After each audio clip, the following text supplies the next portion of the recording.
បាទសួស្តីពុកម៉ែបងប្អូនបាទអ៊ំស្រីគាត់មានបញ្ហាគៀបសរសៃចង្កេះបាទហ្នឹងហើយធ្វើឲ្យគាត់នឹងពិបាកក្នុងការដើរទៅណាទៅណីបាទគឺគាត់ដើរអត់បានឆ្ងាយទេដោយសារគាត់គៀបសរសៃនេះយូរឆ្នាំហើយដោយសារ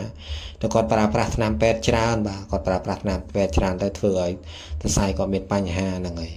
អញ្ចឹងគាត់ក៏មកទទួលការព្យាបាលពីលោកគ្រូបាទមកដល់ទីតាំងលោកគ្រូផ្ទាល់បាទ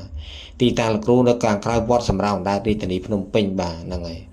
ចឹងអ៊ំស្រីគាត់ធ្លាប់ដើរព្យាបាលច្រើនកន្លែងមែនតែអត់បានសពប្រកបចឹងក៏សម្រាប់ចិត្តមកឲ្យលោកគ្រូព្យាបាលចំនួន3ថ្ងៃបាទ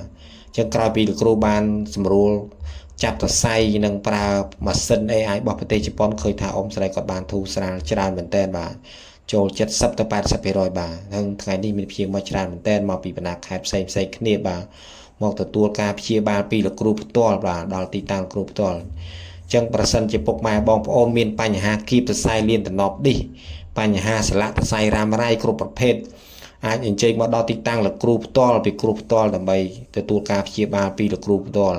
ហ្នឹងហើយចឹងពុកម៉ែបងប្អូនអាចតំណាក់តំណងតាមលេខទូរស័ព្ទនៅខាងលើបាទនៅខាងលើ caption ខាងលើអាចពិគ្រោះជាមួយលោកគ្រូផ្ទាល់តាមរយៈលេខទូរស័ព្ទនៅខាងលើបាទសូមអរគុណ